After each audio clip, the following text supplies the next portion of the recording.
नमस्कार, जय माता दी। कैसे हैं आप सब लोग। 5 मिनट स्टोरी में आप सभी का बहुत बहुत स्वागत है। सुबह की राम राम, आपका दिन शुभ और मंगलमय हो। तो किस तरह से आज आपको इस कहानी का शीर्षक पहले ही बता देती हूँ।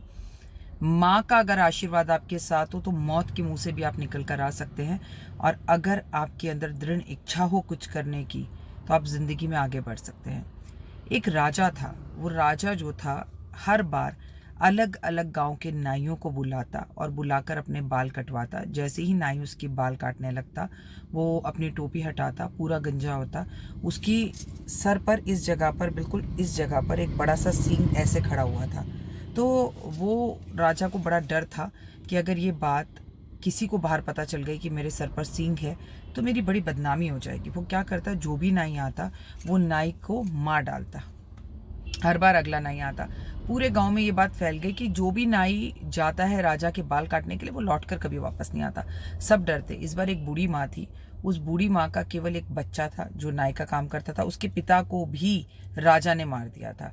अब बारी उसकी थी। लड़का मात्र 18 से 20 साल का था। वो चलने लगा तो माँ ने कहा, बेटा ये 3 रोटी तू अपने साथ ले जा, जब भूख लगे खा लियो, राज दरबार में खाना मिले ना मिले। उसने बोला ठीक है माँ। वो गया, उस राजा ने टोपी उतारी। उसने जैसे ही राजा के बालों का मुंडन किया, उसने सींग देख लिया।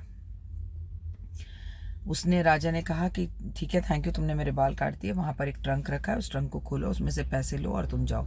वो बड़ा खुश हुआ। उसने अपना झूला पकड़ा, अपने हाथ में डाला, ट्रंक खोला। ट्रंक देखा तो नीचे एक रास्ता जा रहा था ट्रंक से। राजा आया, उसने उसे धक्का दे दिया और ट्रंक बंद कर दिया। वो नीचे गुफा में गया तो गुफा में उसे एक सांप मिला।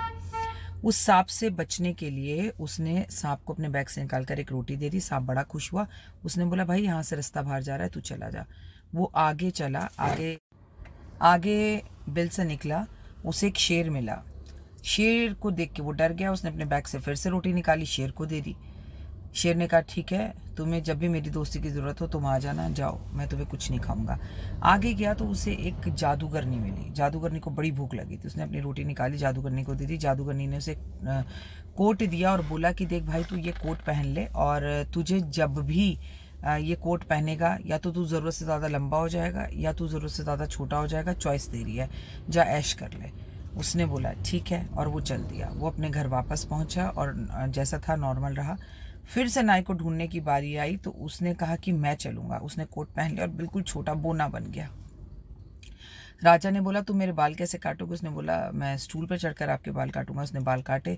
जैसे ही स्टूल पे बाल काटने लगा तो राजा ने बोला कि जाओ ट्रंक में से पैसे ले लो। उसने ट्रंक खोला, बोला इतना पैसा? राजा ने कहा, पैसा? ट्रंक में पैसा कहाँ से है? राजा ने देखने के लिए झाँका। उसने राजा को धक्का दिया, ट्रंक बंद किया, और हमेशा के लिए अपने साथ साथ अपने देशवासियों को, नाइयों को, सबको उसने बचा लिया। अगर कर्म अच्छे हों, बुद्धि समझदार हो, भगवान साथ हो, माँ का आशीर्वाद हो, आप चालाक चतुर चंट हो, तो कितनी भी बड़ी मुश्किल से आप निकल कर बाहर आ सकते हैं। ये जो परेशानी आपके जीवन में चल रही है ना, बच्चों की फीस कहाँ से देंगे, ये हम बिजली का बिल कहाँ से देंगे, ये हमारी बीमारी पर पैसा लग रहा है, ये क्षण भर की परेशानियाँ हैं।